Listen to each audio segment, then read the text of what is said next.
My name's Jimmy Bullard. This is my first Q4Jimmy. If you want to see what Jamie Oliver's done, click here, because I'm copying it. Right, guys, what we having? What you picking? Football? Shaker? Bullard 21 shirt from Wigan? Ipswich shirt? Whole programme. Don't like the questions behind that too much. Football boot? What we having? Oh, the football boot. This is a question from Cameron Laws. What club did you support as a boy? Well, Cameron, I supported West Ham United Football Club, and I got a chance to play for them. I still had claret and blue on my bedroom walls, which I couldn't believe. So, yep, I still support West Ham Football Club. Do you wish you had stayed on at West Ham? To be honest, Joe, I do wish to stay. I was there for 3 years. I was there as a professional, and I love West Ham. I didn't want to leave, but for my career, I just felt it was a good time, and I felt my time was up, and I had to leave to further my career, really, and that's why I went on to sign for Peterborough United. Good questions.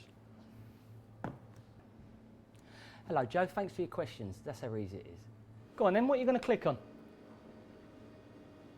Oh, you've picked a shirt. Let's have a look. Question from Harz. Best player you have played against and with, and who was the most down-to-earth player you've played against? Well, the best player without a shadow of doubt I've played against and with is Paolo Di Canio. What can I say about that man? Absolute genius on the ball. Every time in training I've never met anyone like him, to be honest. He was just so casual, cool, you know. And to be fair, he changed West Ham Football Club. He come in, he brought his own staff in, and he was a hell of a character. But what an absolute genius! And he also had the most famous push on a referee I've ever seen. That is the best I've ever seen. And the second question was down-to-earth player. That's a good friend of mine, Michael Flynn, nutty Welshman. Some of the stories I could tell you about him is untrue. He's not really like a football player. He's more like, to me, he's an old friend, and any time I want to bell him for a crack and a joke, he gives me it. Great lad. Second question, Wayne Saunders. Do you regret not grabbing Duncan Ferguson by the throat when you had a chance? Well, the story behind that was I was playing at Wigan against Everton. Big Duncan come on. He was on the pit. He come off the bench. Moisey brought him in off the bench for about 5 minutes. It was a corner. He give our centre, Alshana, a clump. And all I remember, I just tried to fuse the situation. I remember looking at James McFadden, who I knew, and I was like, James, what's the matter with your mate, sort of thing? And he was like, he sort of looked at me to say, I'm staying well out of it. Big Dunk is just an animal. He's a beast. He just ripped my head off. So as soon as I got that off of him, I thought, oh no, what have I got myself into? So I've got Big Dunk looking down at me, and I'm thinking, I can't believe this. I just can't believe the position I'm in. So he's growling at me. He always says, Jim, do you want to clump as well? So I was like, nah, Dunk, I'm all right. I sort of try and get out of the situation. He walks off the pitch, and then that's when I start being my chirpy self and my cocky self, and basically start leaving a bit on Dunk and saying, I'll see you after your bottle job, I'll see you down the tunnel. So that's that story, which I think I was quite a brave man to do so. So, Duncan Ferguson.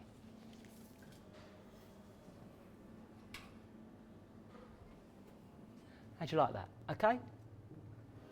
Oh, the Tiger. Let's have a look. It's a question from Dan Tapson.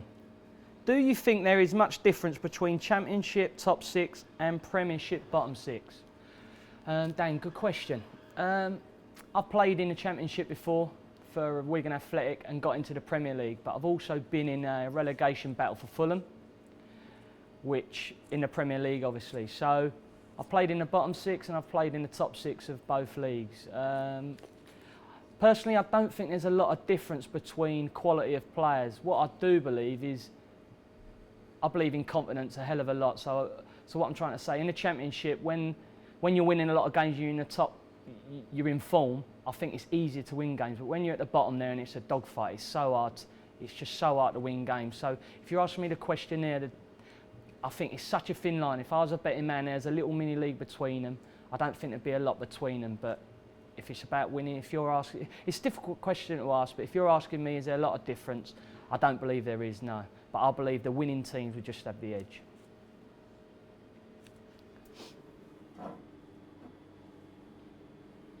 Good question, Dan.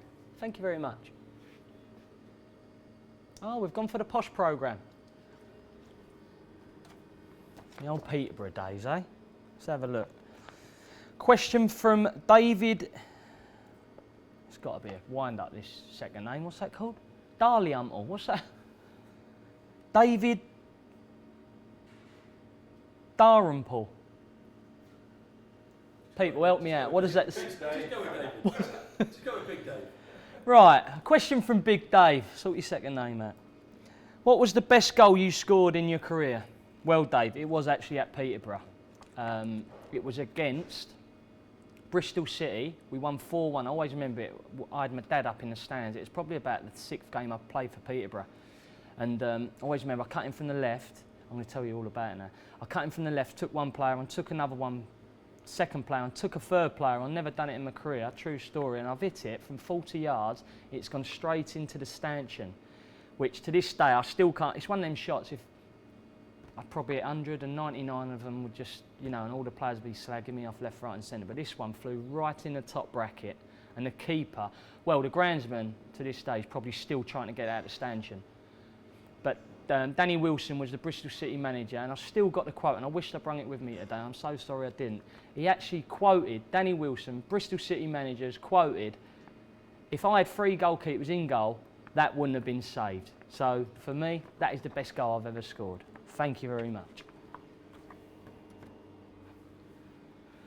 Done. Super, smashing, great. So what's next? The goalpost book. Let's have a look. Question from Keza Mitchell.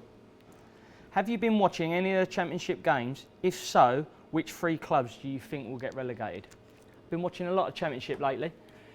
And personally, I've got some help here. And personally, I think Blackburn, and Wolves, 2 huge clubs that could get dragged into it, Blackburn especially, after the sacking of Appleton. I can't believe the size of a club like Blackburn would sack a manager 8 weeks or so before the end of the season. So I think they're right amongst it and right involved. Obviously Wolves are as well, they're on 42 points, they're deep in it. Talk about one of my old clubs as well, Peterborough. Peterborough, I think, you know, they've got a young squad down there at Peterborough, and I just think, you know, their tails are wagging. I think they've got a real good chance of getting out of it being young, you know, and I just think they're going to do the business. I think they'll be safe. That's my honest opinion. And Ipswich, talk about an old club of mine again. So I've got 2 of my old clubs there they're right in amongst it. But I honestly think Ipswich would be fine as well. I speak to a lot of the boys down there, you know, I think they've got enough depth in their squad to get out of this. But she asked for 3, I will give you 3. I think Bristol City, Wolves, and I think the sacking of Appleton, Blackburn, I think they're going to get dragged into it. And sorry for my old mate Danny Murphy, who signed for Blackburn. Second question from Aaron B. R&B. Much like his R&B music. How much of a helmet or bellend is Rio Ferdinand for pulling out of the England squad? Well, you know, there's been a lot about it in the press lately. I've also played under Roy Hodgson. I honestly don't know what's gone on behind the scenes there. It seems like to me, you know, there wasn't a lot of talking amongst England manager and player. And for me, I think there should have been a bit more talking, in-depth talks, how the player felt, how the manager felt, whether he wanted him, whether he not. For me personally, being an England fan, we need Rio there. If we're going to win any sort of World Cup or qualify for any, we need Rio Ferdinand there. He is probably one of our best centre-half, if not our best centre-half, and what a great leader. So if you was to ask me, it's a very bad choice from Roy Hodgson not to get round that boy and bring anything he can do to bring him along, even if it's for his experience. Was that okay? I hope so. God, that was very, very difficult. The cocktail shaker. My game, yeah, bear with me. 2 questions here, both about Celtic. Jack Hughes, did you ever have the chance to play for a team you chose not to, but given the opportunity now would do? And the next one from Paul C. When rumours you were in talks with Celtic came out, was it true? And if so, why didn't you come to Celtic Park? Well, to answer both of them questions, yes, I had the opportunity when I was playing at Hull. I had the opportunity to go to Celtic on loan from Hull City. it just it come at a bad time for me, really. Me and Mrs. We was having a kid at the time. It was very difficult for us to move up. She didn't really want to go. I did want to go. It just wasn't right for family purposes, so that was the reason why I ended up not going. But the time I was up there, I loved it. You know, I spent 3 days up there, which I know isn't a long time, but it was for me. I was making a decision. I took my time with it. I spoke to Neil Lennon, who's a fantastic man, coaching staff. And he walked me around Celtic Park, and to this day, it's one of them things that really come back to haunt you as a footballer, you know, to have the opportunity to play for a club in front of a fan base like that at Celtic Park and possible Champions League football for me. It's one thing that I regret, yeah. What a fantastic question that was. Golf cap. Let's have a look.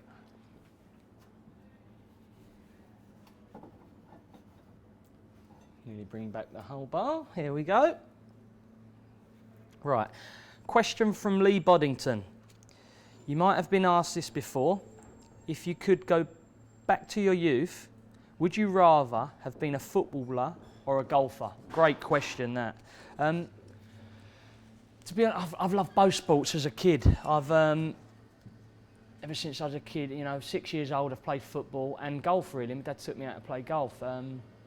But really, football was always in me. Football was always a sport that I always wanted to really do and take it as a profession. Golf was more of a hobby for me. So to answer your question, football was my true sport that I've always wanted to be a professional at. But funny as you bring it up, now, as we talk, I am a professional golfer. I've qualified, well, I'm going in for a Euro Pro qualifier on the 3rd and 4th of April. So it's a different part of my career. I'm just starting. And any of you out there want to come down and give me support, I'm playing at Stoke-by-Nayland in Essex. So come down, give me support, and I might even pick one of you to be my caddy. That's what we do. Where are we going next, guys? Ipswich shirt. Let's have a look. Right. Question from Connor Savage. What was your best moment at Ipswich? I wasn't at Ipswich long, but my best moment was a bit of a funny one, actually. I scored probably the second best goal I've ever scored. It was against Norwich. I didn't know how to answer this question, but I'm going to answer it honestly. We lost 4-1 or 5-1 against Norwich, but my goal, I just enjoyed it so much, that feeling of scoring from 30 yards. So that was one of my best moments at Ipswich. But I also won Player of the Year after only playing 16 games. So I'm bigging myself up a little bit in that question, which I don't often do, and it feels quite nice. Jonathan Earl, what did you like most about Ipswich Town Football Club? The thing I like most about it, let's have it right, Ipswich for me is a massive, prestigious club. You know, we've had some greats even managed there, you know, great Sir Bobby Robson. It's just a huge club. The memorabilia got round the place it is fantastic, actually. And the staff that work in it is such a close unit family club. So that's one thing I noticed, and that was one thing I took away from Ipswich Football Club. Fantastic football club.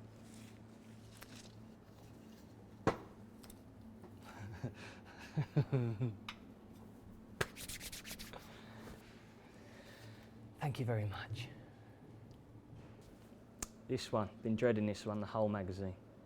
You Hull fans don't really take to me up there, but we'll give it a go. Right, Ton Rumbelow. Who came up with the Phil Brand celebration? Right, this was brought up on the Friday night before we played against Man City. This was Nutty Irishman, Paul McShane, and yeah, that's basically Paul McShane. We was having dinner pre-match meal on a Friday night, and he come up. If any of you know Paul McShane out there, which I doubt you do, I don't know where I'm going with this, by the way. He is one Nutty Irishman, and he basically said, whoever scores a goal, or whoever scores a goal, as long as we're not losing something ridiculous 4 or 5-0, because that would have gone down like a shit sandwich, whoever scores a goal will have to take off the whole celebration, what Phil Brand done the year before. after it? Yeah, we'll give that a crack, So we're 1-0 down, so there's a penalty. And guess who scores it? I score it, don't I? So I put the penalty in past Shay Given, and actually if you watch the celebration carefully, I just lose my head. Whenever I score, I lose my head. I usually celebrate for about 2-3 minutes. But then the boys grab me and goes, Jim, the celebration. Then we all sit down and just do, for me, one of the best celebrations ever made. I've actually won an award for that celebration, me and the boys. So that's how it happened, and that's how it was. But Phil Brown afterwards was a bit, you know, he's a bit wooden about it. And he got it over into me as in a way to basically say, just make sure you don't do anything like that again, Jim. So good question, like that question. Joseph Keogh, did Phil ever say anything to you about the celebration? Well, just as I just said there, I'm going to have to try and run you into what actually happened. I come off that game at Man City, and I remember, because obviously that celebration is quite a big thing for me, because Phil Brown, I'm not too sure how he would have took it. So I remember coming off the pitch, and I've got my eyes about, and I'm trying to look for Brown in the gaffer. I'm trying to look for him just to see how he's taking it. And I remember walking in the change room, and he's sitting just to the left inside the change room, and he's sitting with a laptop on his lap, obviously looking. I'm thinking he's looking at a celebration. And I'm thinking, oh, no. I'm dreading going in. I'm thinking, oh, no. I was the last player to walk in. All the players are looking round at me. And I'm thinking, he's going to pull me out. He's going to get the right up. But to be fair to the man, as I said before, he pulled it up in such a way where he took it, but I knew not to push the boundaries next time in the next celebration. But great manager. Enjoyed my time up there. And thanks for your 2 questions.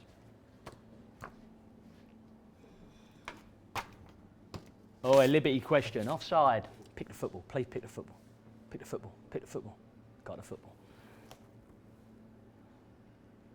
Question from Will. What was the best training ground prank you pulled off, and on who? As I was reading it, I was trying to think through. I had so many pranks in my career. I'm just trying to think of a great one for you. Well, a funny one, I was at Fulham Football Club, and a friend of mine, TJ Moncur, only a youth team player at the time, stroke reserve player. He come in, he spent about 3 months of his wages on it was a Peugeot 206, you know, the old convertible thing. And he come in one summer, you know, big time Charlie, drove him rooftop off. He isn't a big time Charlie, but he's a great lad, good friend of mine still. But he come in rooftop off, and all the boys see him, and he kept his rooftop off in the car parks. I thought, I've got to do something. And I remember I filled up a dustbin full of water. And bosh, it's all gone in, all over the car, slaughtered the motor. And but unlucky for me, at Fulham's training ground, which I didn't know was a camera, was pointing straight at the car. And so I drive out, and I see him in the reception where he's rewinding with the security who slaughtered his motor. And you get me trying to talk my way out of how I didn't do it, when purely he's seen I've got a big bin and filled his motor out with water, basically. If you didn't laugh at that, you probably had to be there.